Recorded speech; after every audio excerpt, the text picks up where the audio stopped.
something that gives us pleasure or moves us not at all. Many of us perhaps aren't sure what it is we're supposed to be taking in or trying to understand. 911, what's your emergency? I have night. As well as what it is. I think it enhances one's enjoyment. You can put yourself a little bit into the place of the maker. Imagine how it was made. Imagine what's involved in making it. Because it is a thing that was made, right? Art is something someone made. It's a product of human endeavor. As such, it's from having a conversation with someone. The painter is telling you something. What's their syntax? What's their inflection? To you, I'm probably looking like a horse on a trampoline in a desert storm, place at a time uncharted. So if I wrote a love note ascribed to how lost I am by those standards, it would sound cold-hearted. No disrespect, that is the art of perspective, like Paul paintings at an auction collective, spewing out your chasms, but I get muscle spasms every time you ask if I'm still doing music. The fuck am I supposed to say? Man, look, the shaded house from my little etch-a-sketch on top of the hill of landmines are gone astray. So I'm back to the drawing board to kind of pave the way. Nah, nobody asks if you still wrapped in a 9 to 5. Nobody asks if a lion catches his food alive. I'm just saying, my vision's avant-garde, so every time you ask as I'm fighting stillness and proof inside, I want to say please wait and enjoy the ride. But you already hopped off. What was it? Well, I don't know. I don't know. Man, forget I asked. We don't see eye to eye. And plus my brother said, I'll be on that grand sheet. So maybe I laid the cards a little bit too high. I know the odds against me if art is still ostracized. But hey, your life is cutthroat and tightrope between a slave and bid. So I light a torch in case it's darker where I live. So if you catch a nice scope, a sniper and a tight coat, fade into abyss, and you can see he mastered his. In your school of history, the class just misinforms the kids of what's not and what is. What's your point? If you could only imagine that your sloth's the only reason why you haven't taken notice, that... You don't remember? No, I do remember you. But do I remember you? Where have you been all my life? Why aren't we making love more often in the Christian way? Huh? What's your name again? Isaac. Rashid. Rashid, why are you doing that? I said, are you afraid of the Jew? The white man? What? You got, what you got? Why don't I see you, man? You think you must see me? Let's keep going. It's right there. Get all your money and give it to me. How are you doing? Keep it going. Keep it with us. I see you. What's going on? Why are you yelling at me? What they did to me, they take my money. You okay? Oh yeah, this was weeks ago. This was on that clips. When I'm born on total clips, they brought me back to St. Moscow rebuilt with me in this guy. And it reminded me that a counselor, if she wanted me, Flash, I knew get me up like a person. Oh my god. Get the other cheek. What hit this to make it happen. The story could get better. Into what fictitious we want to do this. What really happened to me, when I wasn't looking. I was talking about I haven't seen in 3 years or so. Has it been 3 years? It's been a while. What's your beauty that I wanted to beg you to help me with? What is the beauty or the art that I wanted to beg you to help me with on something 3 or 4 years ago, 5 years ago? And then you got too busy with it.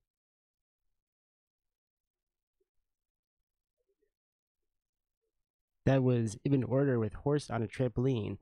And you're listening to Northern Remedy here on WNHHLP 103.5 FM, the show dedicated to New Haven's music, past, present, and future. With me in the studio here today is Ibn Order himself. Hey, it's nice to have you here. Nice being here. Get closer to the microphone so we can hear you. Oh, sorry. Or bring it up to you, whatever you want to do. Nice being here. Nice being here. All right.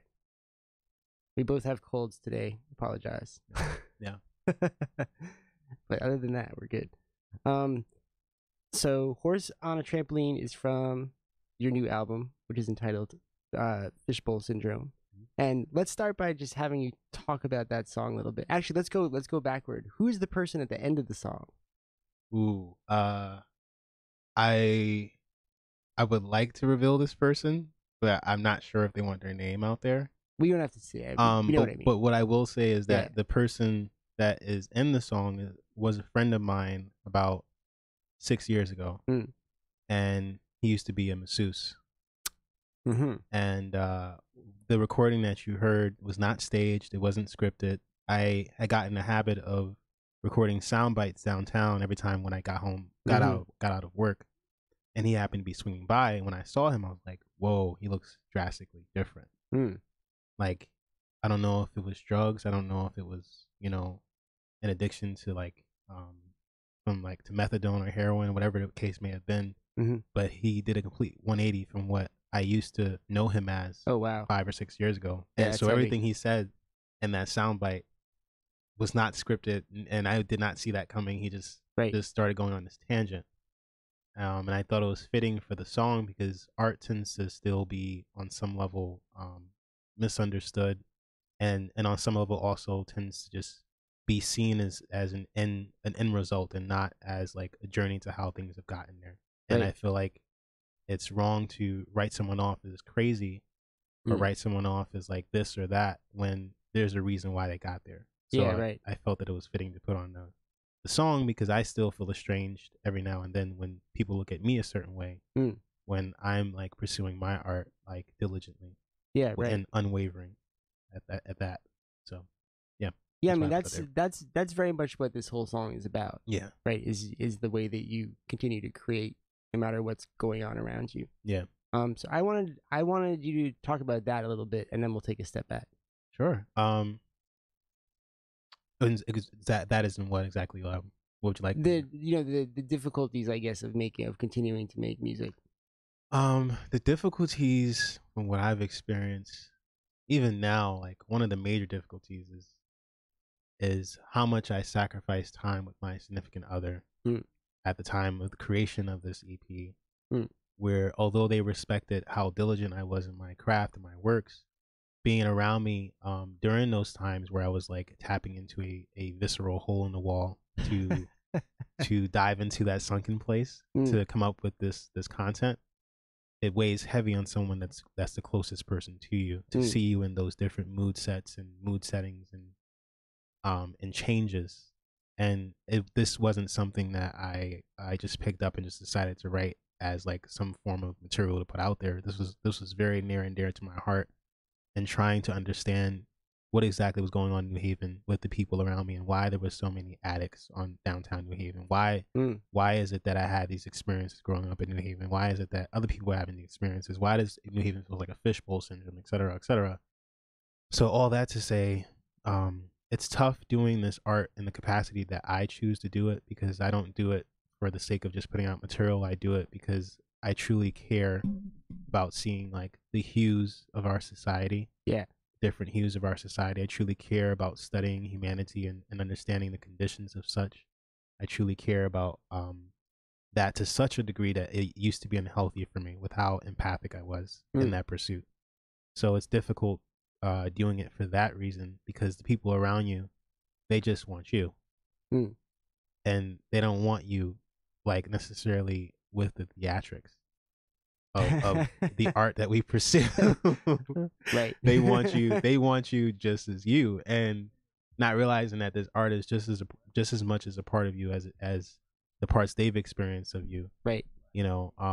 They don't quite understand, and it's not fair to ask them to understand more than what they already have. Yeah. So the difficulty is sacrificing that time with those people to pursue this art, and that goes from either your significant other, family members, friends, and sort of without realizing it, like distancing yourself from those people that love you the most. That was tough, and it's still very tough. I've been able to come out with a lot more realizations and epiphanies of what not to do anymore. But the sacrifices it took to get there was just like, oh God, it hurts so much, and it still does. So yeah, it's difficult, I'm only laughing because you're saying all of this with a smile on your face. Oh so God, no, because it's one of those. I have the biggest smile because I'm probably really sad. Mm. And that's most artists are like that. Most artists you see smiling, like I can guarantee it. Even so much as referring to my experience at the American Johnny Mercer Songwriter Project in Evanston, where it was like multiple artists that you shared housing with. Yeah. And you went to these workshops to home in on your senses and your prowess as a songwriter. It was like a retreat for musicians. Like it was like an AAA meeting for musicians expressing why they're addicted to music. Now, when did you do that? I did that back in June. Nice. Yeah, back in June. Nice. And how'd you get hooked up with that? A man named Benjamin Scheuer. He's an international artist. He tours the world just like performing his musicals, and he's a really great person. He's been helping me with my craft since 2017. Cool. I met him at the Longworth Theater from a performance I did back in 2016. Nice. And he's the one that put me on to the Johnny Mercer, and then I had that experience. Yeah. Cool. Yeah. Cool. Yeah. Let's take a much bigger step back. So you grew up in New Haven. Yes. Where did you grow up?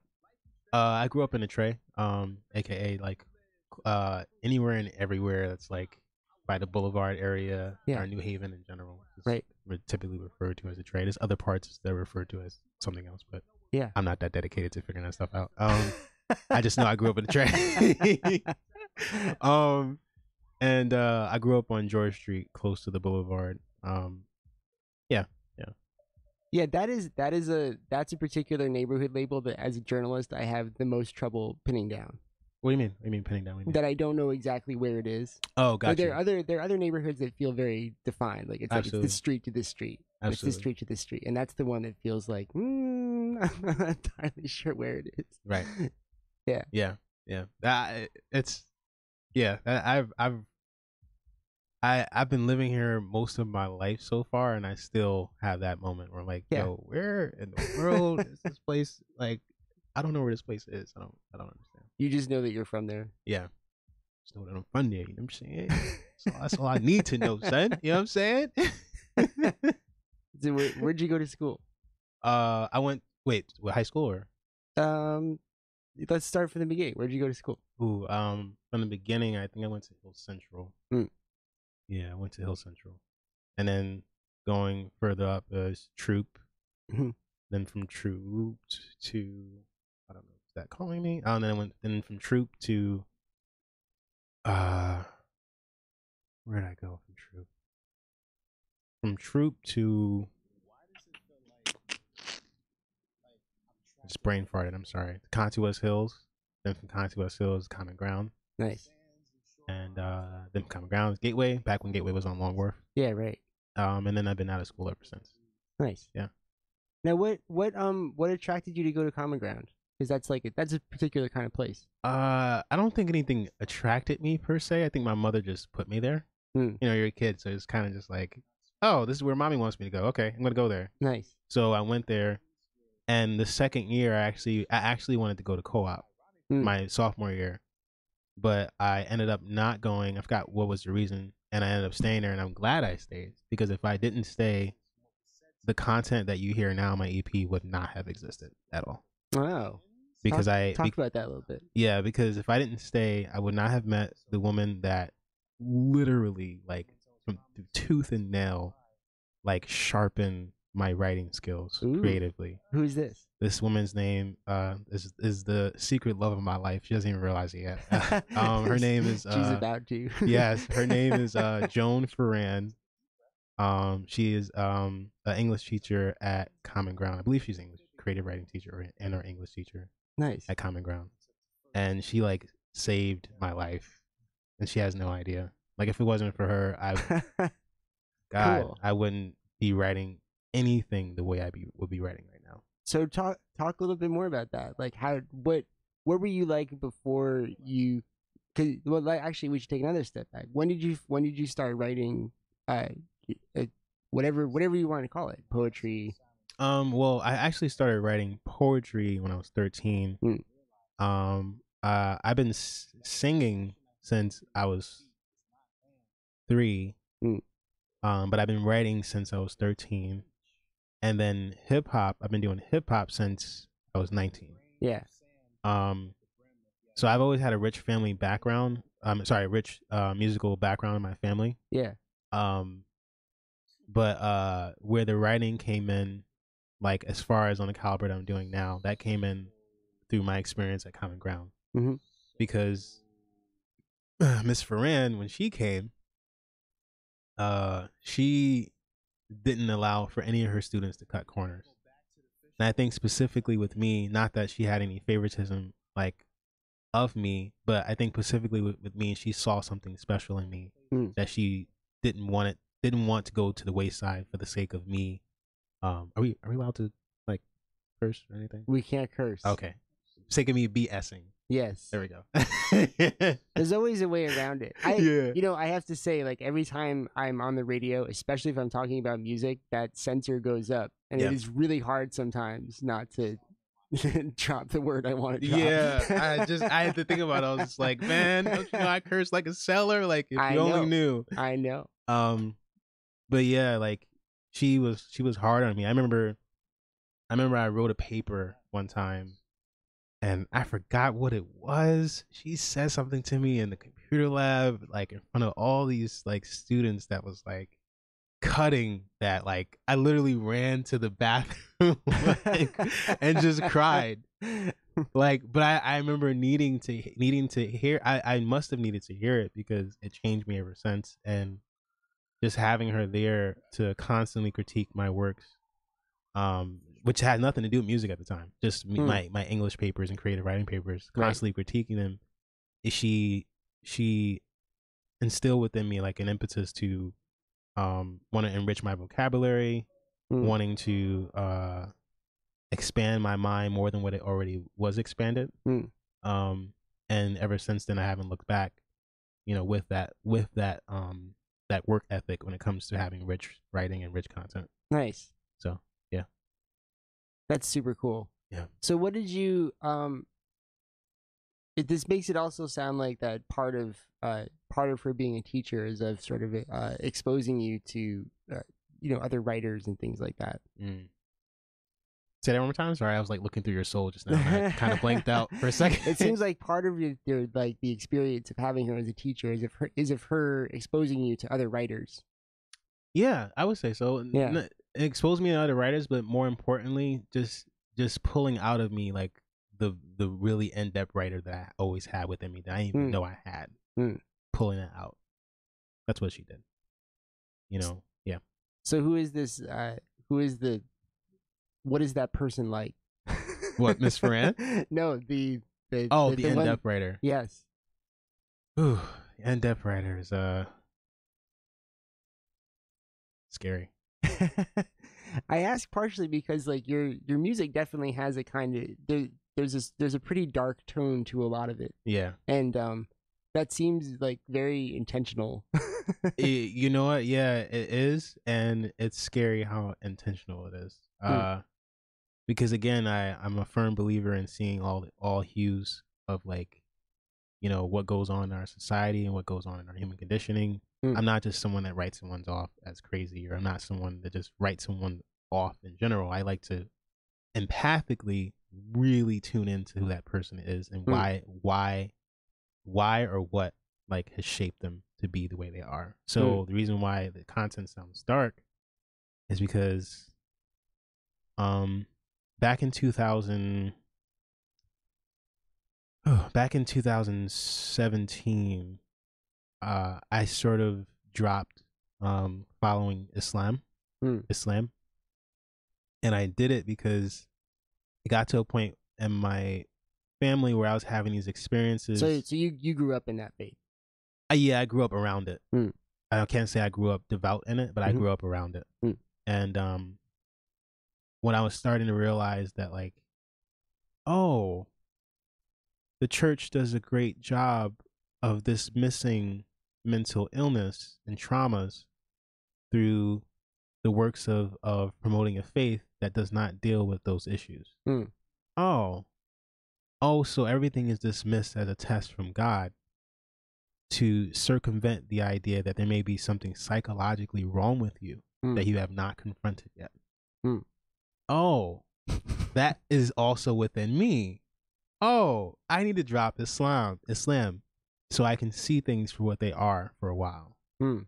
So when I saw things for what they are, and not what the following of such a faith, and the way that I was following it, and the way that others were following it around me, it gave me a bigger perspective on why people are the way they are, rather than just seeing even what I'm going through as like, oh, this is a test from God. It's like, okay, it can be a test from God, but it if it's not, then what is it? Hmm. And what it was to me was, it's not a test from God. It's things that I have yet to confront within myself. Hmm. And that's why it feels like it's a test from God. That's why I dismiss it as such. And there's a benefit to doing that, because you're not really supposed to deeply sink into those traumas, Hmm. because where they stem from is far greater than anything we can imagine at times. But at the same time, I think they're worth evaluating. And that's where the dark tone of my writing comes from, is because I spent so much time evaluating that not just within myself, but within other people, that I forgot who I was. And that's why I say the in-depth person of who I am is scary, because that person is so empathic that it's very easy to slip and forget who I am outside of that. And I forgot for a while, and that's why the sacrifices that were made. And I was sad about it, and I still am sad about it. And I say this to anybody that's listening to this interview. I can guarantee you, most artists that you meet are not happy at all. Just want to throw that out there. They are not happy. I don't care how much they're smiling in your face. Oh, they're not. When I tell you the stories I've heard from being at the Johnny Mercer, it just made me feel like not alone. Mm-hmm. And a lot of artists are not happy because our journey of self-discovery is far more diligent than the average person's journey of self-discovery, because we're all on that same journey. But artists have a tendency to pursue that journey diligently a little bit more than, someone who may not be an artist, because not only do we have to pierce into our souls, but we also have to pierce into the soul of others to make these songs and make these experiences and share them with the world. So, yeah, artist retreats, we need them. So talk about the title of the album, the Fishbowl Syndrome, and how it relates to New Haven. Oh man, so you touched on that a little bit, earlier. So the title of the album is called The Fishbowl Syndrome. And it's exactly what it sounds like. It's like it's having an experience where you feel like all of what encompasses that experience is all that you will have, and nothing more. And having that feeling as someone who's very vibrant of a person as I am, feeling like I've always been in a fishbowl in New Haven. It makes me it's made me feel like I'm in a loop, like from the people I've met in the artistry circles, from the experiences I've had. Sometimes I've felt stuck, and I felt like I couldn't get out. There's a lot of times I felt like that in New Haven, especially with the pursuits that I've been engaging in. So it has a lot to do with that feeling. It also has to do with the looking through the visceral hole in the wall of our sunken place, and all of what our sunken place encompasses. For example, now the sunken place is from Get Out. Yes, it is, and unfortunately, when I mention sunken place, people think that I'm talking about Get Out, and actually not talking about Get Out. But what Get Out touched on, no, like I think that like that particular metaphor from that movie has proved to have all kinds of legs. Yeah, it does. It's got a lot of legs. Like, yeah. And that sunken place is something that we all experience. Like a sunken place, we get it, and how we get into that sunken place is very simple. It's like it's always let me get this candy bar at the vending machine, and then the candy bar doesn't come out, and then you get frustrated, so you start banging on the vending machine, and then out of nowhere you go back to a memory that you had 10 years ago of a nephew of yours or a sister of yours that's been raped, and you have no idea where the thought comes from. That's the sunken place. Yeah. The sunken place creeps up on you, and that's what I'm tapping into throughout this entire project, is how many sunken places I've been in, experiencing New Haven and experiencing myself and whatever I had to go through with like family issues, relationship issues, etc. Or even just issues with myself in general, just like that sunken place that you can't have like a you can't have a knowing and when it's going to come. Yeah. It just sneaks up on you. So that's what that's about. So even on the horse and the trampoline track, for instance, that had a lot to do with the feeling I used to get when people would ask me, "Hey, are you still doing music?" Instead of like house music coming on. Yeah. I used to go into this place of like so many convoluted thoughts, so much frustration getting asked the question, and I couldn't explain to you why. So I had to put in a song. Yeah. And so now, apologies if when we ran into each other now and again, I asked you the same thing. No, you don't have to apologize. No, well, let's see. Like, I hope I asked it more along the lines of when's the next thing coming out. Yeah, you know, like no, I was no.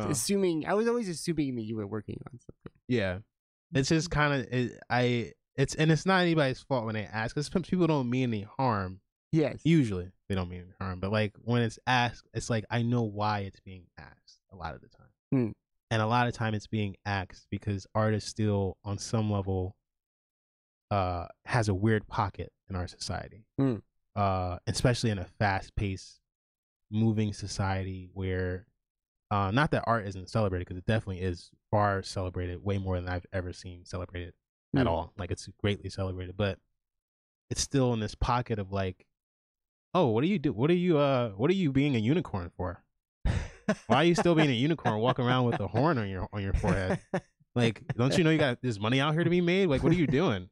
You know what I mean? That's what I feel like when I'm getting asked, are you still doing music? I feel like somebody's asking me, oh, you're still having dreams about a unicorn farting in Gandhi's mouth? Like, you're still doing that? Like, that's still a thing with you?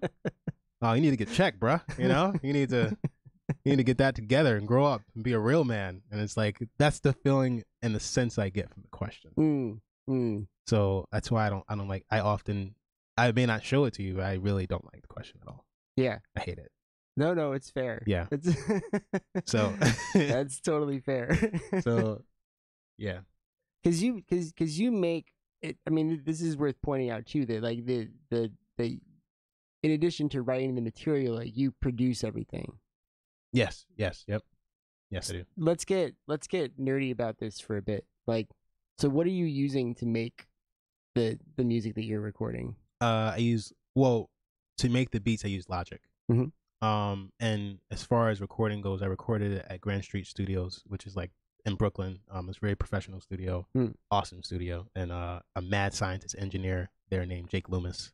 I recommend to anybody. And how'd you get hooked up with him?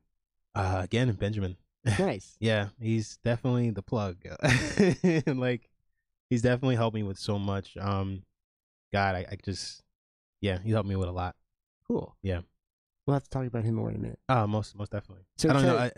And I'm treading lightly because I don't know how much he wants to be talked about. But I'll play it by ear. Yeah.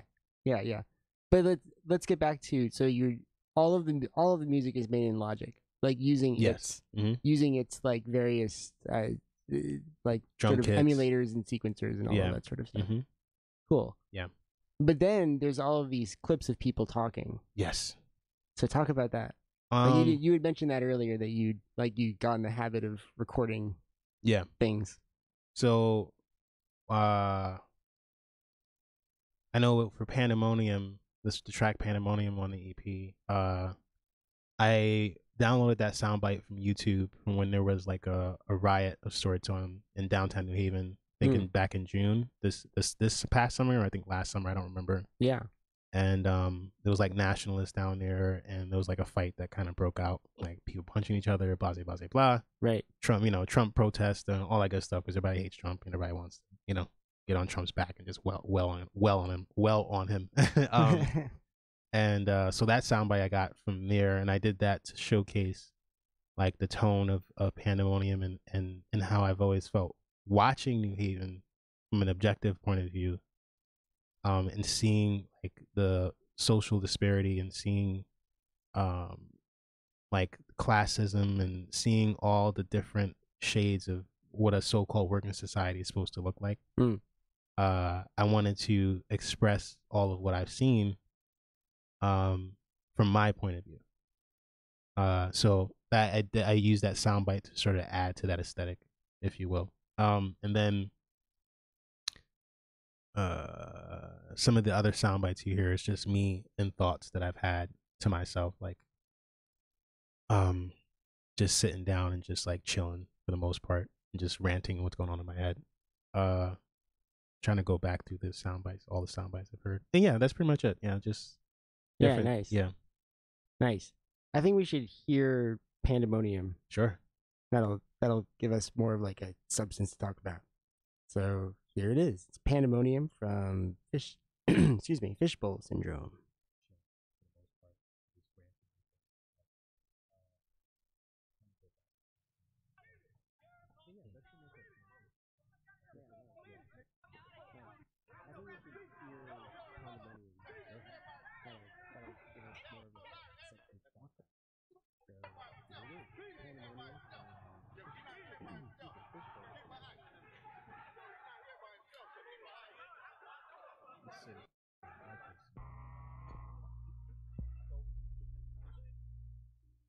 I was starting to think that in order to become a citizen, one must have his head severed, become a body of the state. But as the head leaves the body, what goes with it? Sometimes I wonder. The day starts off with the city bus stuck in traffic.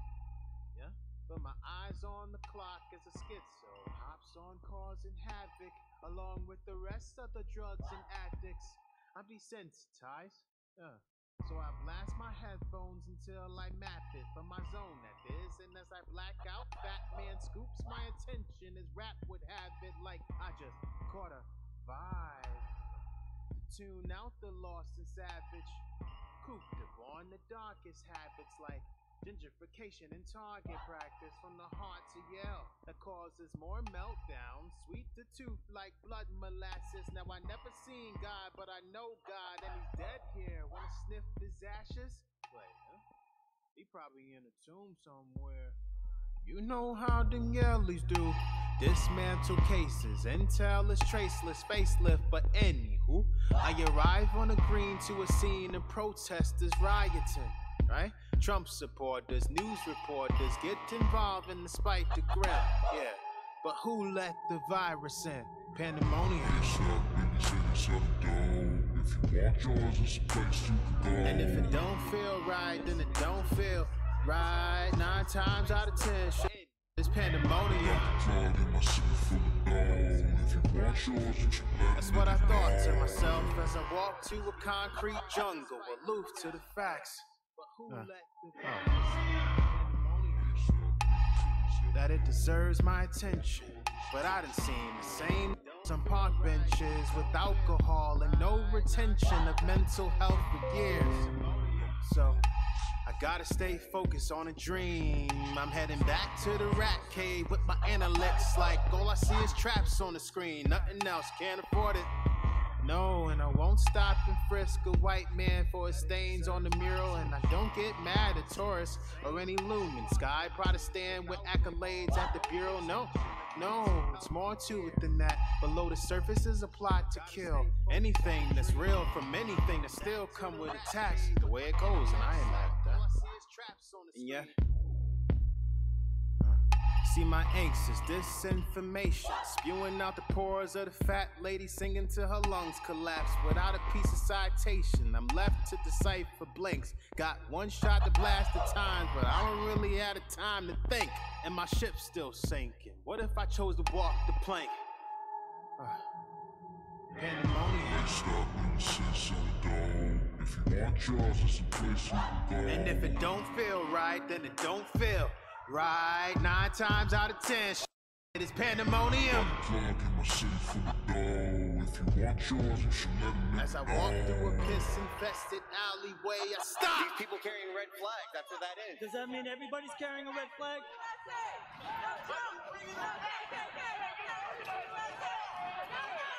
Where's the rest of your people? Do you have any other messages for New Haven? I don't talk to media. Why not? It's a chance to speak in your own words. Oh man, that wasn't right. Come on. Oh, man.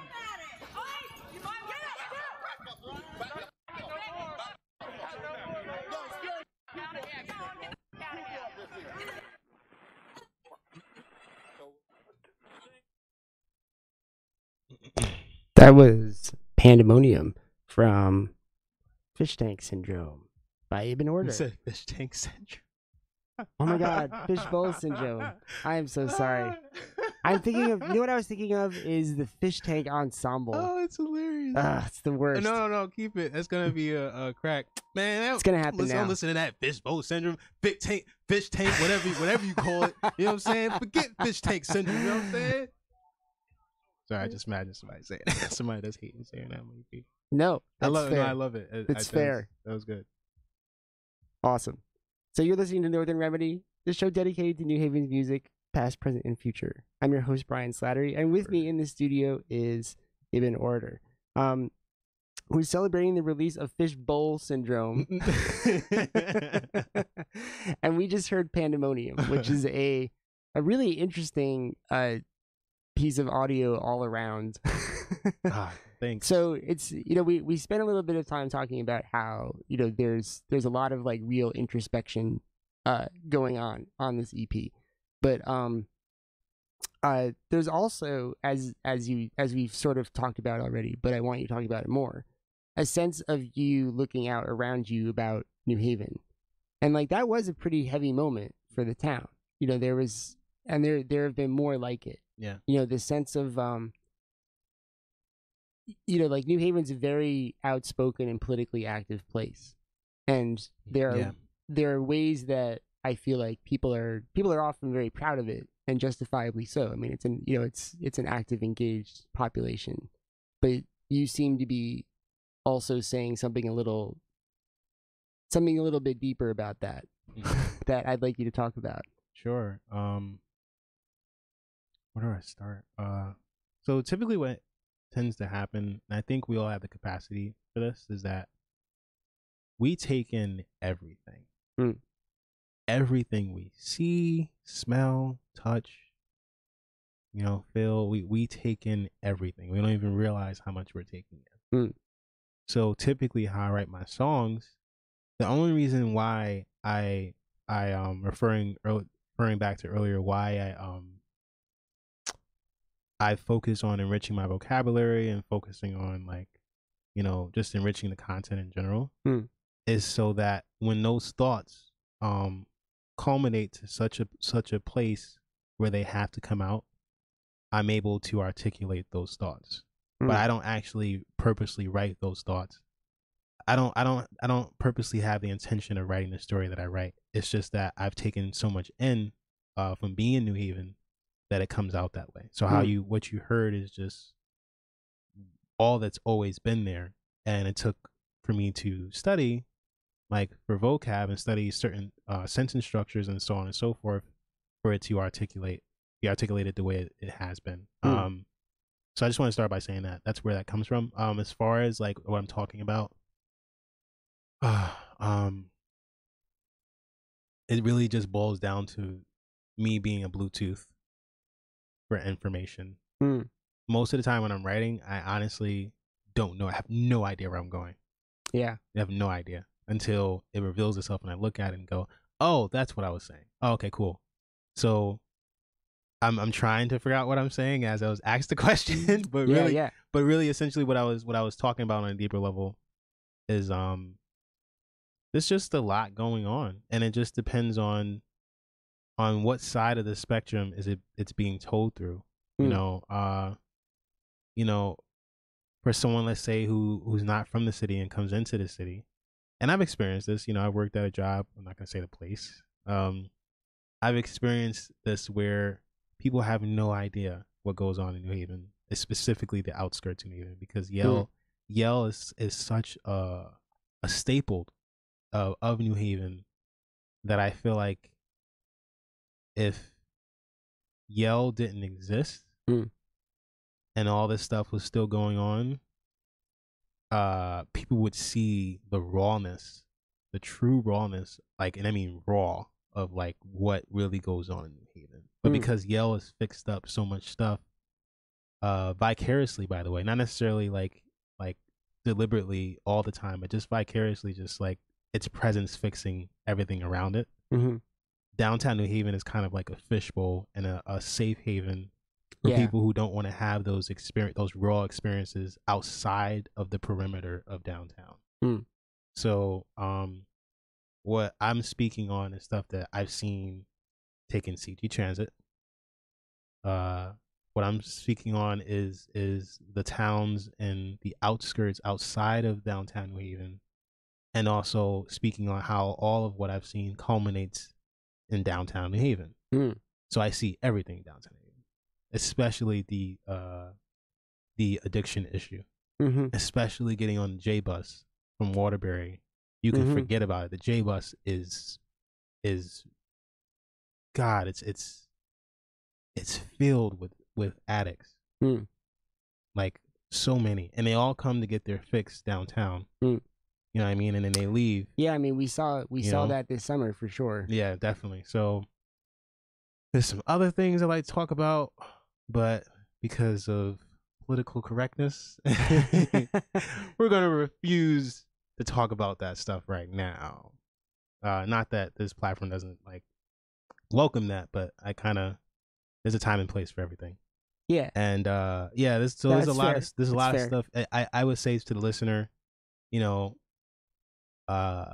just listen to hear whatever you want to hear, dive into whatever you want to dive into, for yourself to get the bigger picture of what I was talking about. That's what I kind of lead my works to be.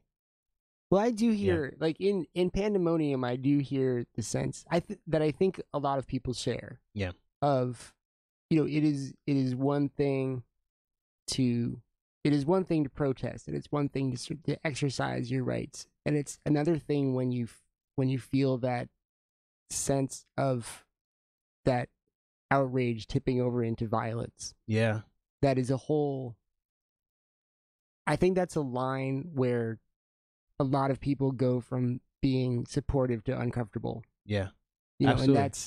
And Absolutely. like that's what I think is really cool about that song, is the way that it's talking about a protest that, it's the vast majority of people in town seem and in the country, I would argue, like, don't think white supremacy is a good thing. Yeah. And by all means, yeah, protest it, and by all means, let white supremacists know that most people think that their ideas are abhorrent. Absolutely. But then there's that sense of, but then how far do you go with that? And if it gets violent, are you now serving the point that you tried to make? And honestly, I think a lot of people are torn on that. There's been plenty of times where I've wanted to get violent. There's a lot of people want to get violent because you're angry. Yeah, because after a while, there's only so much words can do. Yes. You know what I mean? Right. Like, so after a while, you kind of just like, you know what, I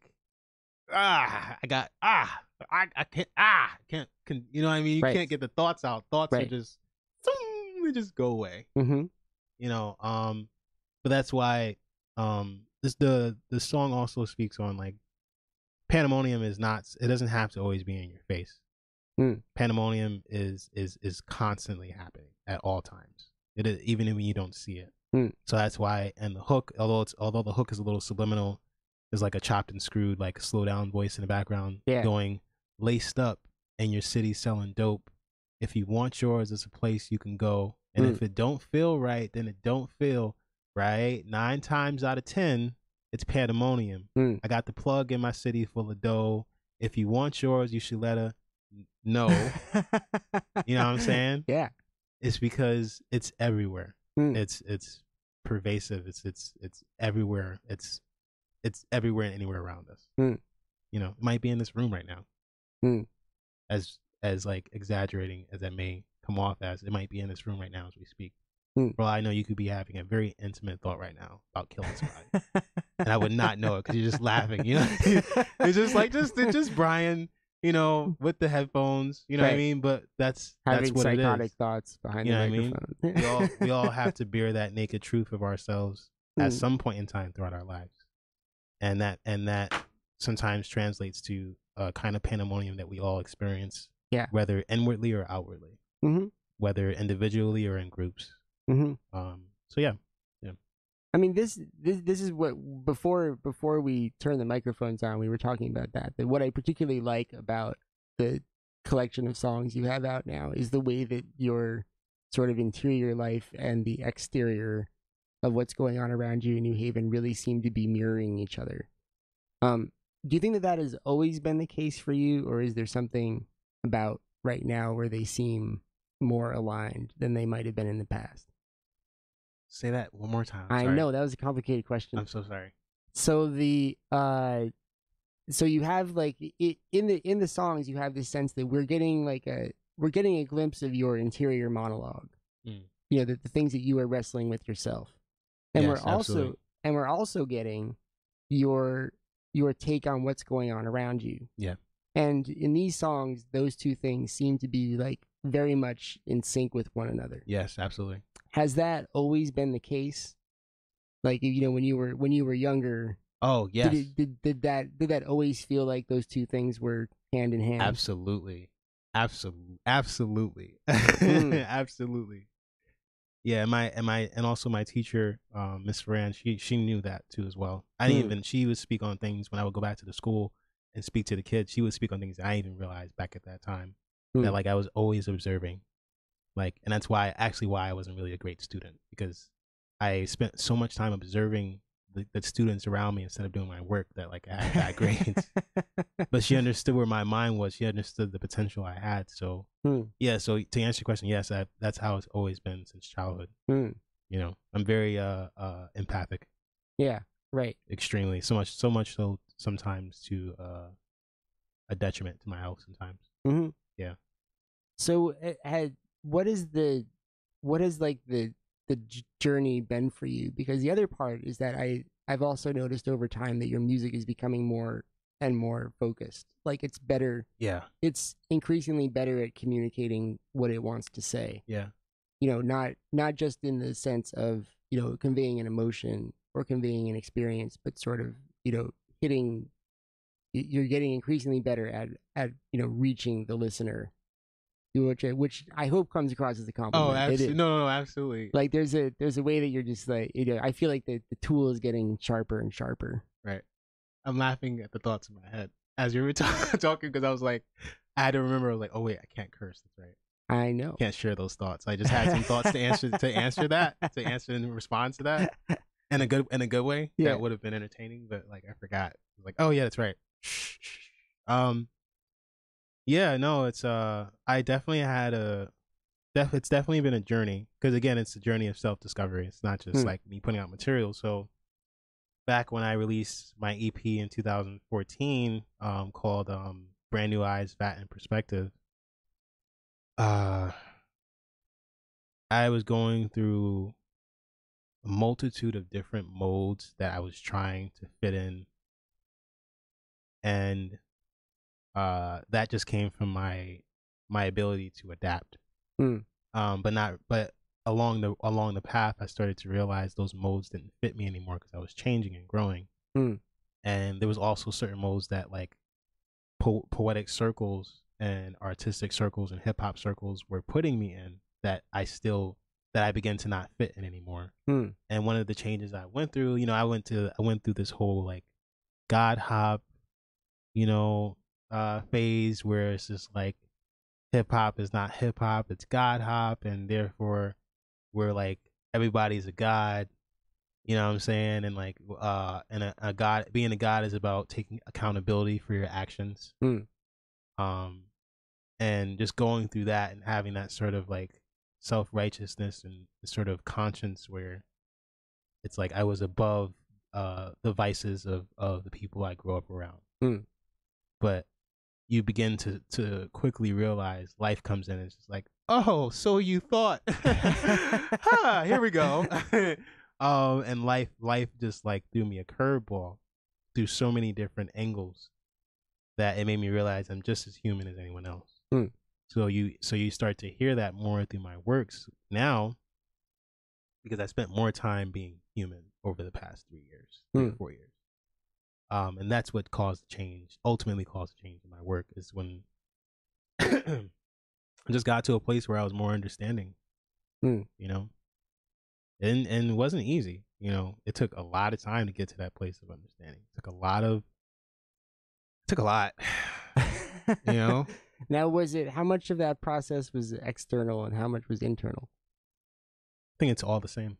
I'll be honest with you. I think it's all the same. I think they both happen simultaneously. I think the external and internal are like working to work together simultaneously in tandem with one another. And I think what makes that experience harder is when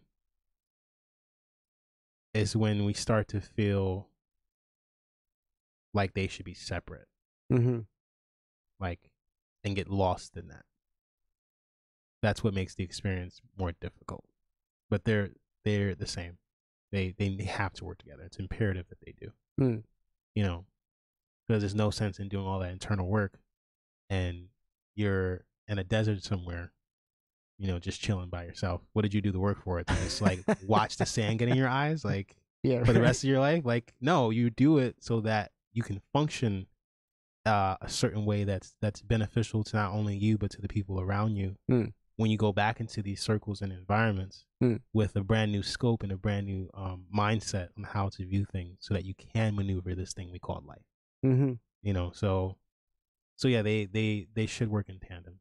There's a time and place for when you do take that isolation, and there's a time and place where you surround yourself around people again. And there needs to be a healthy balance. Otherwise, you don't really learn anything from just staying in your own energy all the time, 24/7. Right. So we're not put on this earth to be alone. So why should we force ourselves to be alone? Which one do you think we should listen to next? Diary of a Madman or Amphetamines? Amphetamines. All right. Yes, let's listen to Amphetamines. So this is Amphetamines off of Fishbowl Syndrome, a name I will never get wrong again, from Ibn Orator. And the album is out now. You can find it on SoundCloud. You have a physical format of it? Of the CD? Yeah. No, I do not. Cool. So find it on SoundCloud. Yep, you can find it on SoundCloud. Or else pay the consequences. All right, here it comes. Amphetamines.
Got a story to tell in a padded room, waiting for my doctor to bell. I saw him anxious and discouraged as I battled the Komodo to capture a flying damsel on the back of a well. So I planted a C4 on the back of the shell for pink mist and black roses like Nagasaki bombs. I'm in Japan now with my eyes closed, back to licking nurses and the new bukkake. That was a Freudian slip, doc. My psyche's on paper planes.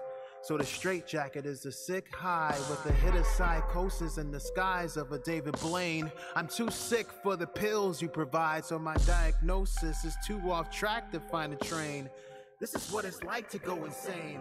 And my brain is a narcotic factory, sold to the pharmaceuticals in the back room, as it's gripping on the militants of apathy. Hoping to find a dose in my syringe, so how do I fin?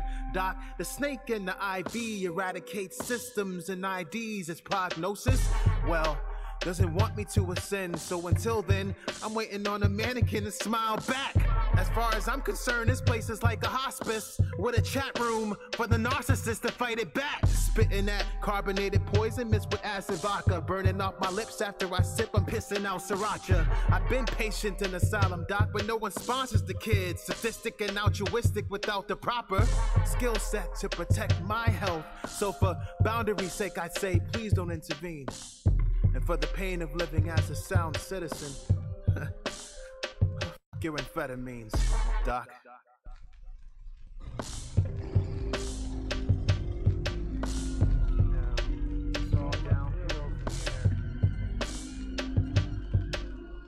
Nowhere to go, nowhere to return, nowhere to. Strange.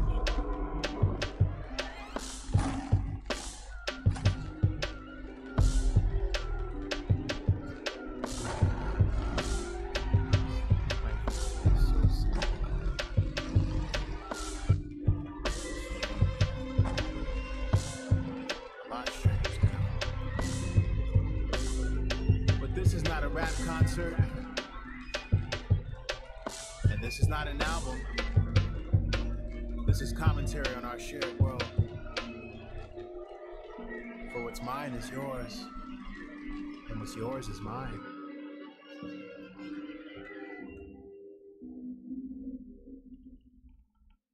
My name is Ibn Orator, and this is my story.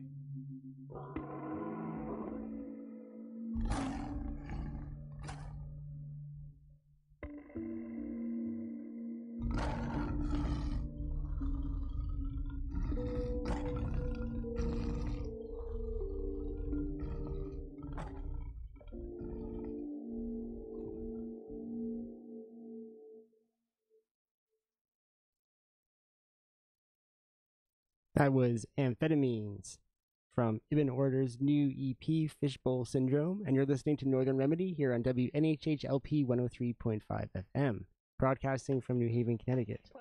I'm in the studio right now with Ibn Order.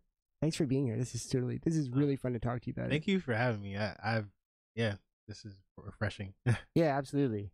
I have two questions about this. They're like they're two big questions that hopefully will be interesting. So the first one is more of like a technical thing. You have a cool penchant for sort of doing like intros and outros to the songs. Like it doesn't just like start with you rapping. There's always like this sound collage, and then you talk, and then there's another bit of instrumental. So tell me about that. Like, it's definitely in the early stages of that. I can definitely say what inspired that back in like 2013 was when I was listening to Jay Electronica. Mm-hmm. I don't know if you're familiar with Jay Electronica. A little bit. A lot of his tracks start off with sound bites or lectures. Yeah. And then he starts rapping, and then the lecture goes back on. And I found it very intriguing because I feel like sometimes we don't have the words to describe what it is we're talking about or about to go into in the song. Yeah. It's nice to have a helping hand to set the tone, like for that track. So that's kind of how that came about. If that's what you're referring to, Yeah. But But then in amphetamines, it's all instrumental and what sounded like a lion. Yes. Or yes. Yes. Yeah. I'm glad it was able to be distinguishable as a lion, because I was kind of afraid of, like, can people tell it's a lion? I hope it's a lion. I was thinking either lion or tiger. Yeah, it's a lion. Yeah. Yeah, amphetamines. I mean, the reason why it sounds how it sounds is because that's how my head sounds at that time. That's how my head was sounding.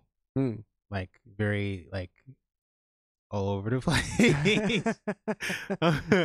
and what that comes from is just pent up, like, emotions. Like, and I think we all have those emotions. Yeah. Pent up to some capacity. And at that point, when I wrote that song, I had a ton of emotions pent up. So many. You know, you get told so often to, like, man up so much that you get to a place where, like, you start to think what that means is don't express emotion. And it's dangerous to come to that place. So I got into the habit of not expressing my emotions.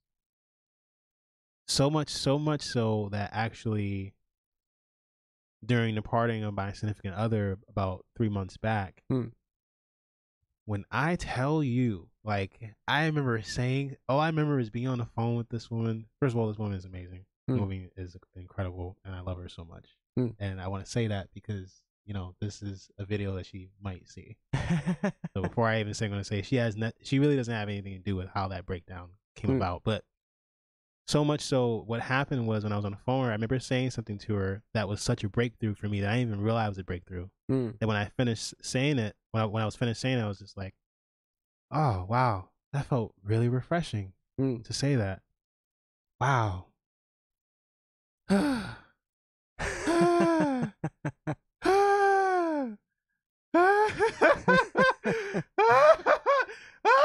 it's a maniacal laugh of uncontrollable release of pent up emotion from years of trauma. Wow. Whoa. And it happened in such a split second that I had no idea what was going on. And all I remember was laughing like that and crying uncontrollably in the midst of the laughter. And that scared me. And I was in such an unstable mental place, more than I've ever been my entire life. And I have reason to believe what it came from was years of what we expressed earlier on how the external and internal are simultaneously happening at the same time. You're taking that in. I feel like that breakdown came from years of taking in whatever I took in externally and whatever I didn't deal with internally, all culminated in that moment. So what I recommend to anybody, although Amphetamines is a very theatrical song, it's me expressing what those emotions have felt like and what my visceral sunken place looks like and sounds like. And what I say to anyone is, especially men, and especially black men, cry. Please, do it for me. Do it for everybody. Cry. Bro, cry. If you don't want to cry, at least talk to somebody. Even if the thoughts don't make sense, cry, bro. Trust me, it'll save you. It'll save you from having a tremendous breakdown years later. So I know I needed to have that breakdown. So all that to say, Amphetamines encompasses all those feelings on a day-to-day basis that are pent up, not just from my personal experience, just from being a citizen, just from constantly being like Harrison Bergeron kind of fixed into a society, you know, or like Clockwork Orange fixed into a society that is working primarily for itself, and you're told constantly that it works for you when you feel it doesn't. Like, just from dealing with those emotions of being a citizen and all of what encompasses being a citizen, where it's like, I don't like the fact that this freedom was given to me. I want to find my own freedom. And I feel like when freedom's given to you, you're at a compromise beyond your comprehension. You're at a compromise of sorts of yourself, because you never found that freedom for yourself. So that's what amphetamines is about. So that's why I end the verse with bleep your Yeah. amphetamines. Yeah. Right. Yeah, because it's like it doesn't work for me. Hmm. All these things that are supposed to work, like it just doesn't work. And by things you mean things like therapy and medications and all that sort of thing. Like the medication, the like, oh, take this will help stabilize your mood. It's like I'm not a robot, like I'm a human being. Hmm. You know, I don't want to walk around lethargic from the symptoms of the medication that I'm taking. Hmm. You know, because I used to take Zoloft and other medications when I was younger at 13, and I remember the side effects of what it had on me. It's not to say that it won't have the same side effects, but I don't want to chance that and compromising myself from a temporary get well like pill. I don't want that, and I think it's defeating sometimes to take that stuff because it's just like, damn, you know. People's experiences of those things vary so much. Oh, absolutely. You know, that's like I feel like I hear for every person who says like, you know, this is the reason that I function. Yeah. There are people who say this is the reason that I'm having a lot of trouble now. Yeah, and absolutely. Like that's a real thing, and it's not about like judging either side of that for whatever their experience was. Yeah. But yeah. Yeah. Yeah, definitely. Most definitely. So how much of the song, I mean, not that we need to like decode the song, but like how much of it is sort of like factual autobiographical and how much of it is metaphorical? It's a great question. I'm going through like the lyrics in my head. Just give me a second.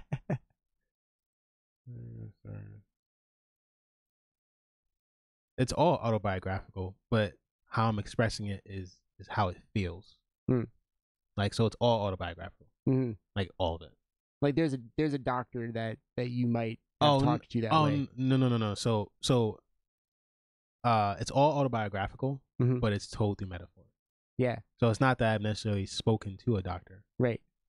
But whatever is that rationale within myself that can prescribe, okay? Yeah. That can take care of my being, right, is the doctor that I argue with every single day in my head. I love it. You know what I'm saying? So I've got a story to tell in a padded room, waiting for my doctor to bell. My doctor is my rationale, and I'm waiting. And I've been trying. Like society's been trying him so much. So I've got a story to tell in a padded room, waiting for my doctor to bell. I saw him anxious and discouraged as I battled the Komodo to capture a flying damsel on the back of a well. Meaning, I saw the rationale within myself depleting. Yeah. And I saw it tried. And I'm just waiting for him to bell already. Waiting for him to cut loose and just say, you know what? Don't care anymore. But because of my stubbornness, I don't give up on anything or anyone, and especially myself. So, yeah. I want to ask another technical question. Sure. So let's talk about those super cool strings that are in the beginning and the end too.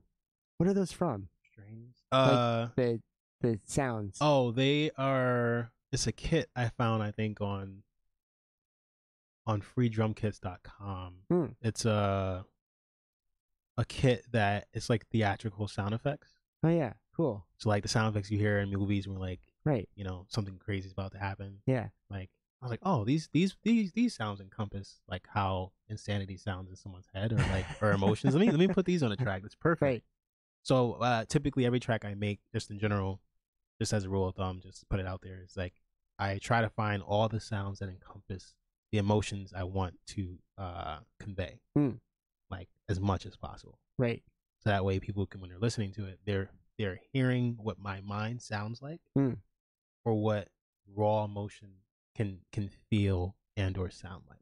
So you spend a lot of time like just hunting down sounds on like various sound banks on the internet. Absolutely, yeah. As I do for this radio station too. Like there's so much out there. Yeah. For starters. Yeah. You know, it's all stuff that you are allowed to use and all that good stuff, which makes it I don't know. It's a good it's a good time to be alive if you're a sound collage kind of person. Yeah. There's a lot out there. Exactly.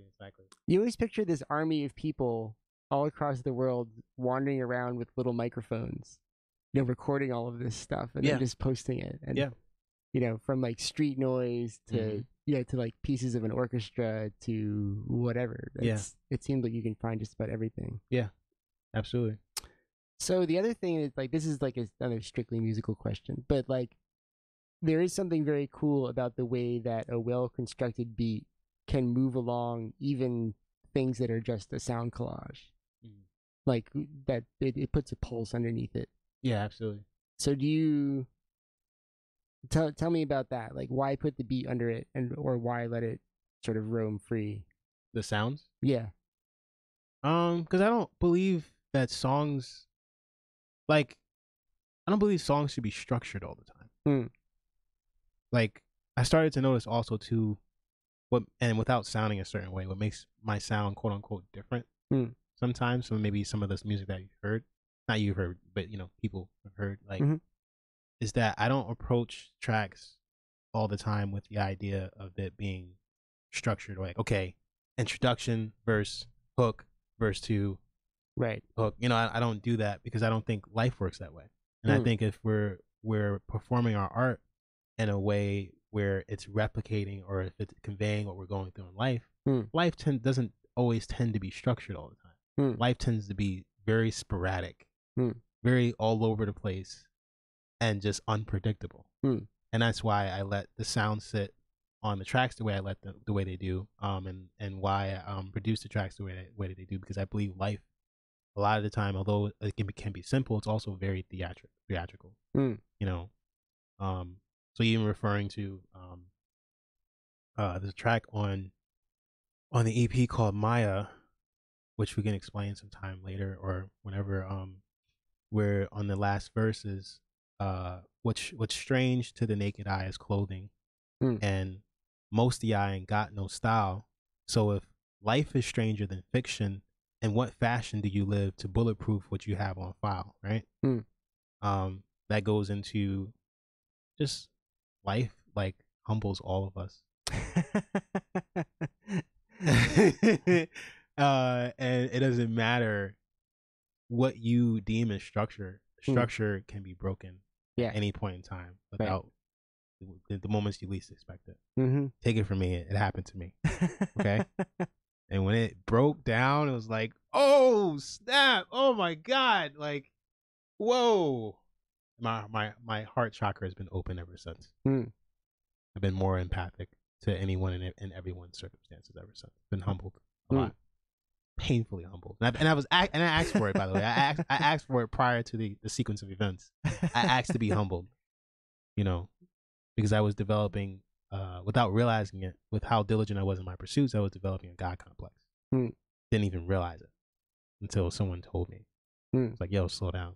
Like, oh, so yeah, all is love now. Sunshine and farts. It was great. So I hope I didn't go too much off the topic, but no, not at all. Yeah. So I think the first time I saw you perform would have been, it's probably like 3 years ago now. Yeah, it's been a while. Yeah. Yeah. That would be the. I think that's the first time. Yeah. So tell me. Ago, yeah. Yeah. So tell me about like how you went from making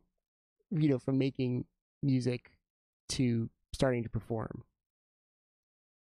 To starting to perform. Well, I've been performing. My first time performing was when I was like 12 or 13. I was in this R&B group with my nephews called Nonfiction. Nice. It was adorable. Have so many. I love you, Mani, and I love you, Zai. I love you, Aisha. I love you, Namdi.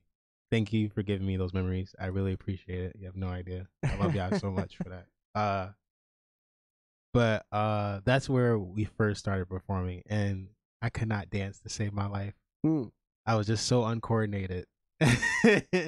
But that's where I started performing, was around that time.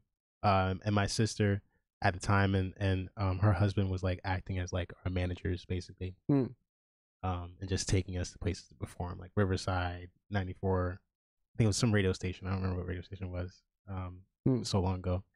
So that's how I started performing. But then later on, as I got older, I started making beats at 15, and there was a talent show at Common Ground when I was like 17, and I believe I performed in both.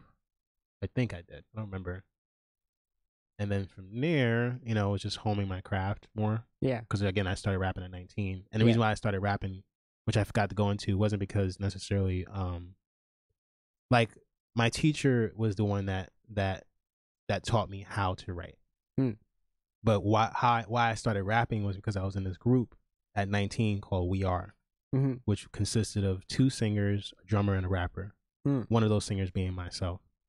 And this was before I even rapped. Rapping was not a thing I've never thought I was gonna be doing at all.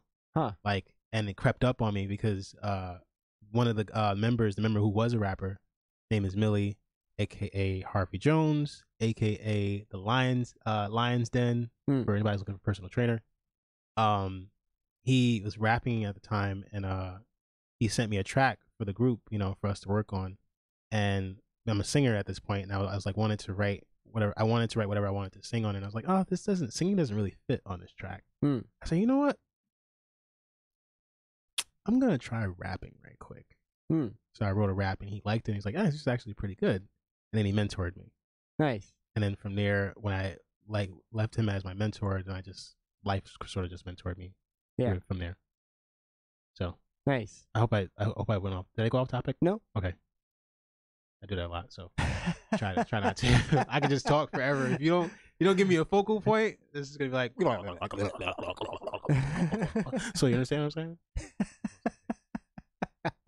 saying? And then how did you meet? So when I first saw you, you were part of the thing that Puma Simone had organized. Yes. So how did you meet her?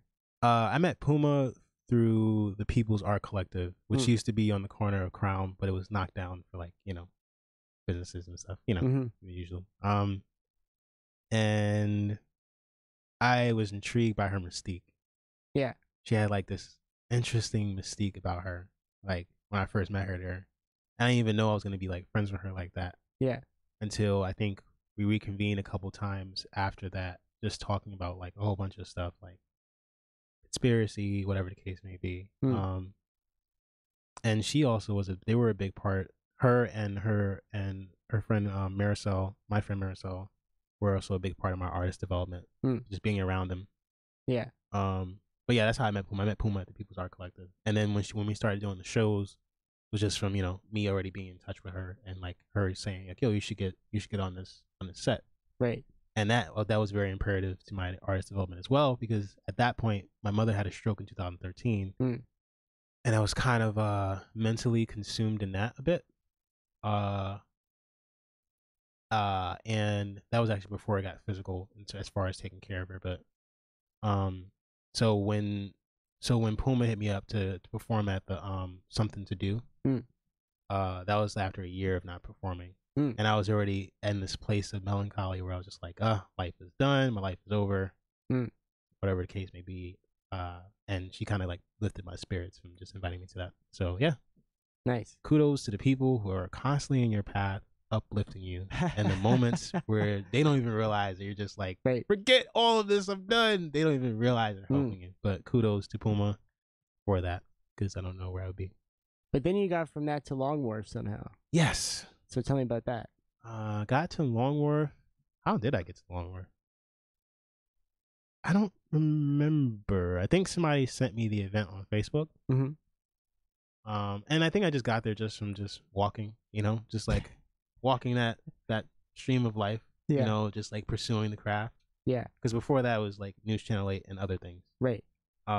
So, but I think somebody invited me to that online, and then I saw that, and that's also how I met Benjamin Schroeder. Now, what was the event in particular? Give me some more details about that. I think was called Sing Your Story, which I think was a sub event to the main event, which was like The Lion, which is the musical that Benjamin Schroeder wrote. Right. and like performs. Yeah. And so that's how I got to that event. That's how I figured it out. And it's also how I met Benjamin Schroer. Benjamin Schroer came to me after the performance in this very Lord Voldemort kind of fashion. like now, having talked to him, like him plus Voldemort doesn't. Oh yeah. Oh no. He's much nicer than that. Oh no, he's much nicer. But the reason why the reason why I say it that way is because I remember because like the audience, the lights, the way they were beaming in, there was this dark cast like where the seats were. Oh, gotcha. So when he came, like, when he had these very like sleek, form-fitting like clothes on, right? And it's like he came from the darkness. He's just like, he's like, I really liked your work. He said it in his very smooth voice. I really like your work. Like, we should keep in touch or something like that. Nice. Not knowing that I was going to be building camaraderie with this person right over the years, and not even knowing that how much he was going to help me with where I am now with the EP. Right. You know, I had no idea. Yeah. You know, but it just happened that way. But no, just to be clear, he's not a Lord Voldemort. No, Slytherin. Right. He's not anything like that. It's just the way he came from out of the darkness. I understand. Like, yeah. So then he, I mean, it sounds to me that it's mostly that he, like, if I had to guess, he just, you know, he likes what you're doing and he sees that he can help you. Yeah. You know, without, you know, he knows things that you want to know. Oh, absolutely, absolutely. It's important to have those people around. Yeah, you know, for sure, so that you can grow. So he got you connected with a studio, and tell me a little bit more about it that you're willing to talk about with him. Oh, as far as you said about him or about the studio? About him. With what I'm willing to talk about, because I don't know how much he wants his business to be put out there. He's a very, very, very, very cool guy. Yeah. Like, and he's, I mean, that's as far as you need to go with me. As long as you're cool, that's like the main thing. I think everything else is just like the bonus or extra. Yeah. But he's really cool. He's very helpful. He just likes helping people. Yeah. A lot. Right. And he just saw something in me, and he just took it from there. And when I had asked him, you know, to help, you know, like, he spoke to his manager, and ever since they just been helping me. Cool. Yeah. And it was at a time where I worked up the chutzpah to ask someone. Yeah. You know, because again, when you feel like you're in a fishbowl, you know, you kind of feel like there's no way out. And I was in that place at the time where I was just like, yo, I'm tired of doing all this by myself. Yeah. As far as like the work that I was doing by myself. Not that I got to the place by myself, but you know, the footwork, you know. Yes. Tired of feeling like I'm doing it and not getting anywhere. So I've never asked someone to help in the capacity that I asked him at the time. So when I did, it was because I was at my wit's end, and I felt like there was no way out. So I was like, I'm just gonna do it. And I asked him what I asked him, and he said, yeah. And this was how long ago now? This was back in early 2017. Yeah. Yeah. So how much of Fishbowl Syndrome had been written at that point? Have been written? Yeah. I've been writing Fishbowl Syndrome for 2 years. So I started in late 2016. Yeah. No, actually, it's not true. I started actually in the summer of 2016, or maybe even earlier before that. You get it. Yeah. Yeah. So when you ask him, you're saying, I'm working on some stuff and I want help in finishing it and getting it out there. By the time I had asked him to help me like find a studio and everything, I had already had a lot of stuff like written and finished already. So that way I had stuff to present, to record. So between 2017 and 2018, I finished recording the EP back in April, I believe. No, was it April? It was sometime before I went to the Mercer, or after, I don't remember, but which was in June. So yeah. Did I answer your question? Yes. Okay. Yeah. My bad. I blanked out again. I'm just like, you're doing great. I know. You're really good at that babble thing, by the way. That sound that you just made. Of nonsense talk. Oh, that is hard to do. Yeah. That's how I feel like I sounded. It's one of many gifts. So, yeah. So, where was the? I should say, why don't I take another step back? Where how did you apply for the Johnny Mercer thing? And tell me a little bit more about what that is. For the Johnny Mercer, for the Johnny Mercer, I sorry, I brain farted just now. For the Johnny Mercer, I applied to it. Like Benjamin Schrader encouraged you to apply to it, right? Like Yeah. he told you about it. Yeah, he encouraged me to apply to it. I actually applied 3 times. I lost the first 2 times.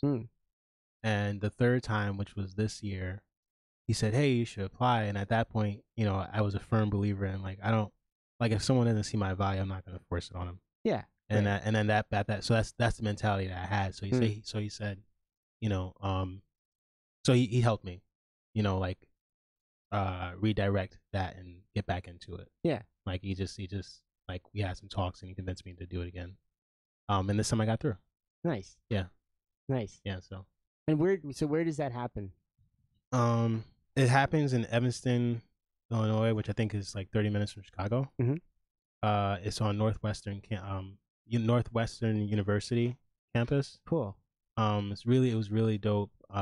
There's like housing that they provide for that week that you're there. They also provide a $200 gift card to spend for the week that you're there to buy food, clothes, whatever you want to buy. Yeah. In the city, go partying, whatever the case may be. The workshops are from 10 to 5 with these master teachers that have been writing for like Broadway plays, established artists like Madonna, like Elton John. Oh, wow. Christina Aguilera. And they've been writing for years, so they know the ins and outs of the industry as well as like just the different forms of writing and like the in-depth like skills and all, etc. So throughout the process of Johnny Mercer, you're living on campus with 13 other artists who are all there to express their addiction to music, basically. And in the midst of that, you were in this auditorium where you're sharing your works that you're writing there and works that you wrote before you got there with these master teachers. There's 4 master teachers, and we're just in this round circle, like just like sharing our works and critiquing, and the teachers are critiquing it, so you can write like better. Nice. And it all leads to a concert at the end of that week where you perform in front of like 400 people, and you perform your work. Yeah, so it's really great, really great experience. Yeah, I recommend it to any artist who's looking for a retreat without even realizing that's what they're looking for. Yeah, right. Yeah, and like what were the other artists like? The other 12? Did I count that right? Yeah. The other artists were human. There you go. There's the answer. There's a secret to life, kids. What kind of they stuff? They were human. What kind of stuff were they working on? I'm just being. No. All jokes aside, you just really saw how human they were. Like there were a lot of stories, you know, that I heard. I was just like, wow, like, and you're here, still doing this, even though you went through that. Okay, like I get it, and it just added this like in group and this sense of belonging for me, because I haven't felt that in a while. Yeah, you know, I've had those moments in New Haven with certain circles that I've been into, but in the capacity where it was there, where you're actually living with these people for a week and you're developing bonds with them, like because you're literally door to door, like we're in the same hallway. Yeah, like this long hallway, and it's just campus life. Right, and we're working together to make music. We're butting heads because the personality, like, you know what I mean? It's like family there. Yeah. And just meeting them, it was just dope. A lot of the artists, if I can name a few, was Chris Peters, Julian Hornick, I believe. Julian, if I said your last name wrong, I apologize.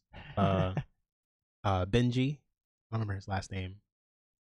Daphne Gamble. Sage Melcher, Adam Melcher, Kion, which is a dope artist, Regina, a few other artists there from Johnny Mercer. And I keep mentioning Johnny Mercer because if you don't know who they are, you might be able to find them through that. Right. Yeah, it was they're all musicians of some sort or whatever. Yeah, they're all musicians, yeah. Cool. Really good. Like across genres, it sounds like. Yeah, across genres. Yeah, I would say so. Nice. Most definitely. Oh, that's really cool. Yeah, I was actually surprised, to be honest, I got through because I feel like I was the only hip hop artist there at first. Yeah. And because I wanted to, I liked the element of surprise. I didn't check out the other artists' work up until I got there. Right. Because I wanted to see what it was when I got there. I didn't check it out online before.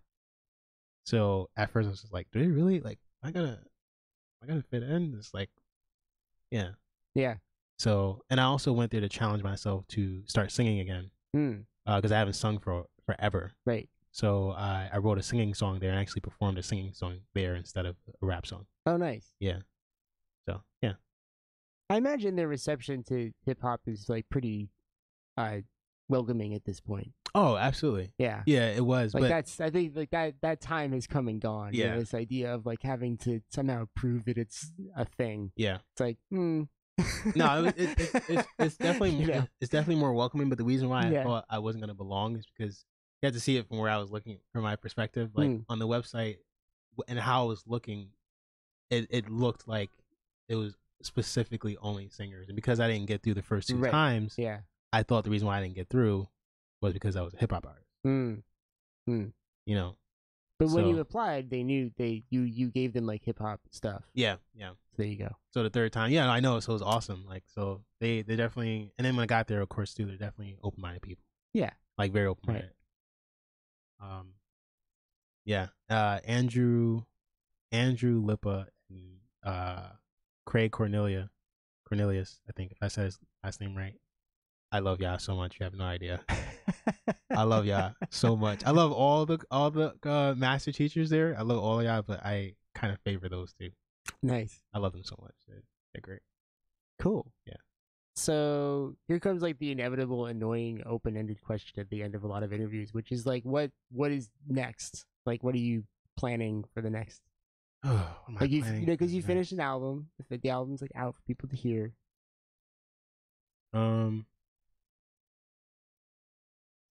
Are you working on new material? I'm actually afraid to work on new material because the past 3 months have brought up so many emotions that are like, and I have other things to focus on as far as my finances, my personal life. Sure. That like, I know where I want to go for the next project, and I actually know the title of my next project already. Cool. And the theme and all of what it might encompass. But, to try to dive into those emotions right now, to write those songs, I don't know if I'm ready for them right now. Yeah. Yeah. But I know I need to, though. I just, yeah. Now, do you write, I mean, so there's that group of people that say you have to write every day, you have to practice your craft every single day. And I am not sure that that's actually true. Yeah. I mean, it's not. It's one of the, like, for every person you meet who like follows this daily regimen, you meet people who say like, well, I wrote, but I took like 6 months off and I did other stuff, and then I wrote some more material, and it's like the output seems just as good. I think I understand where that comes from. Yeah, I get it. Yeah, me too. I think there are different periods where you should do that. Where there should not be a day of rest and you're like homing your skills. Yeah, right. I spent a lot of time doing that. Between the years of 2011 and 2014. And then I spent even more time between the years 2014 and late 2016, more on the observant tip. So there's different forms of homing in on that skill, and it doesn't always necessarily have to be the technical route to like, oh, I'm going to study this and study that. You could just be a quiet observer of life, right? And just take that, and that's a part of your practice as well. And I can definitely say that for this EP, most of what inspired it was just life. I didn't have to study or research, because I already had the vocab and the sentence structure and the articulation to, convey whatever emotion I need to convey, because they're always there. Yeah. But the experiences that I've had these past three years, like, was what was more than enough practice for me. Yeah. Right. So I believe in that whole like yo, you need to be on this 24/7. I get it, but I think if you do it all the time, it defeats the purpose of being inspired, like by mistake, like just like randomly being inspired. Like right now, this interview might inspire something. Yeah. Like later, this might like me watching it might inspire something. So. And then why New Haven specifically? You had mentioned at the very beginning that part of this was about taking in what's going on in the city around you. Like, say that one more time. Sorry.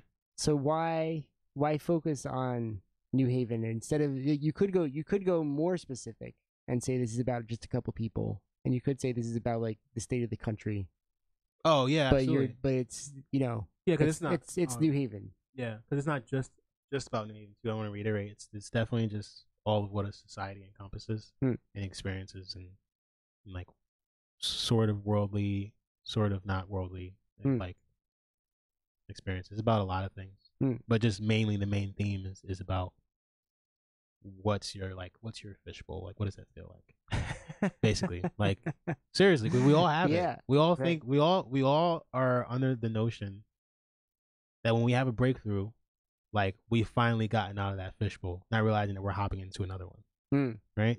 We all have that moment, and that's just the cycle of life. It's a very cyclical nature to have that moment where you have the down times and the murky waters, then the triumphant, like coming out of those murky waters, newly improved, and you feel different, but then you're fitting into another mold. And then you realize, and then without realizing you're in another fishbowl, and then you want to get out of that, and it's this constant discontent that causes us to pursue life the way that we do. So yeah, it's like, so what's your fishbowl feel like? Because we all have one, whether we want to admit it or not, or whether comfortable in it or not comfortable in it. And you're describing that sense of like people are watching you doing whatever it is that you're doing, and you're able to see them, and there's a barrier to overcome. Yeah. And a wider world out there that seems very difficult to get to. Yeah. Et cetera, et cetera. Yeah. It's a good metaphor. Fish bowls are good. Yeah. Yeah. Like, how sometimes fish, like they die from their own fecal matter. Like it's like that. It's like George Clinton tried to warn us. you know what I mean? Like that's just, it encompasses everything. So whatever you would think of fishbowl is, you're probably right. Yeah. Right. So right. So do you think there's any way out of that? Huh? Do you think there's any way out of that? I don't know. Or is it just about like getting used to the idea? I don't know. I think that's what keeps me yeah, I really don't know. It's I think there's a way out.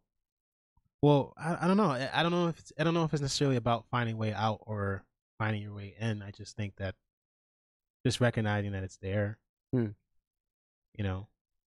Like there's always going to be that the next tier to like conquer or overcome. There's always going to be the next thing, the next like this, the next realization, the next so on and so forth. That's just the cyclical nature of life and how we experience life. So whether we get out of that is, I don't know. It depends on what you feel you have to get out of. That's my answer to that. I don't, everybody's fishbowl is different. Yeah, right. Is there anything you want to say that I haven't managed to cover?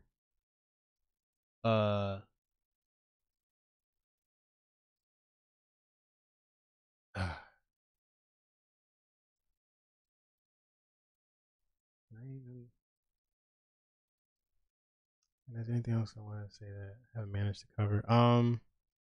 No, just I would say though, definitely before I forget, definitely follow me on Instagram.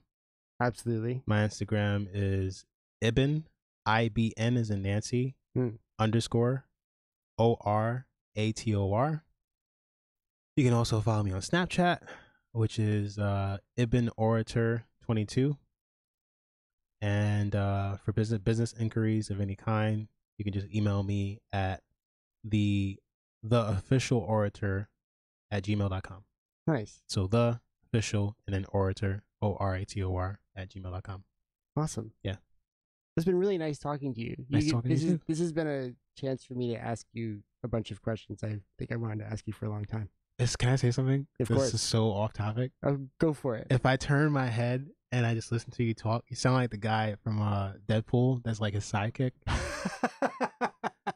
And as I'm listening to you talk, I'm thinking Deadpool the entire time. I'm like, Oh my why does he God. sound so much like him? That's weird. I haven't seen those movies either, so maybe I'll notice. Yeah, like he sounds a lot like him. It's crazy. I'm kind of glad I haven't seen them now. Now it makes me want to see them, and then because sometimes things that remind me of me annoy me. Yeah, yeah. And sometimes I think, oh, I like that guy. Yeah, but now the stakes are higher when I get around to watching it. Yeah, yeah. All right, should we go out on Maya?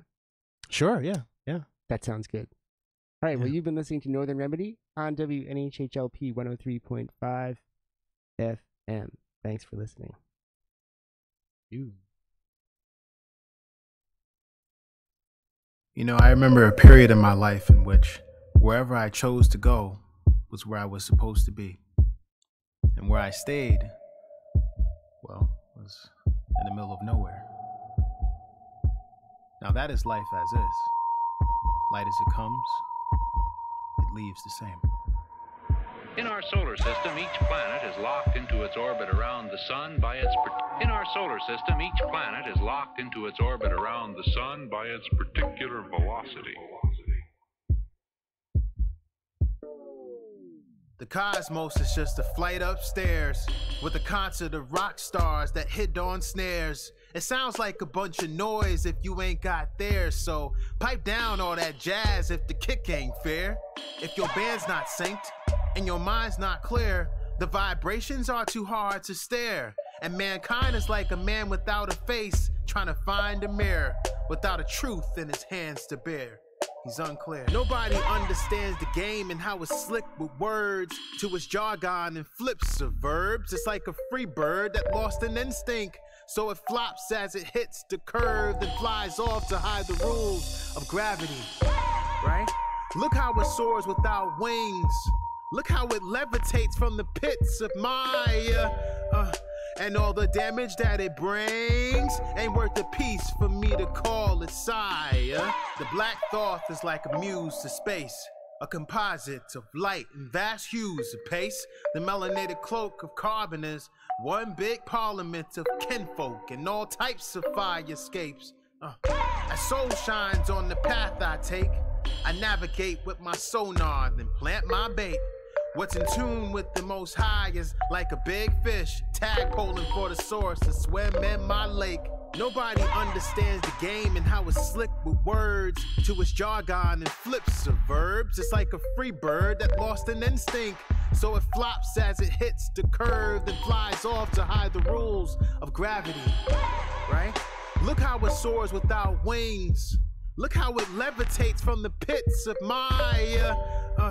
And all the damage that it brings ain't worth a piece for me to call it sire. What's strange to the naked eye is clothing, and most of y'all ain't got no style. So if life is stranger than fiction, and what fashion do you live to bulletproof what you have on file? I wait. Look how the silence takes over the crowd. What was once a mass of titans and citadels, too licensed with no avail, has finally shattered somehow. And all that's left is you, trapped by the sound of the world.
can do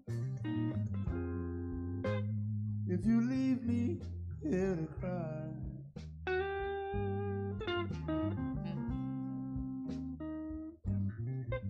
There is nothing I can do if you leave me here to cry.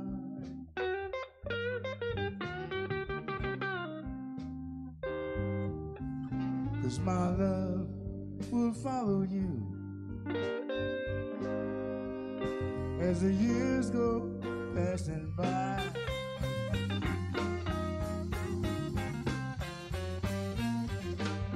I give you all. That's one thing you can't deny.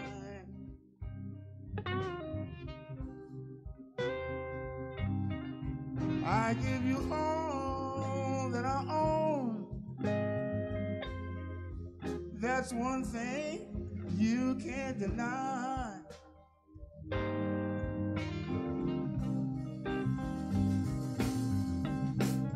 And my love will follow you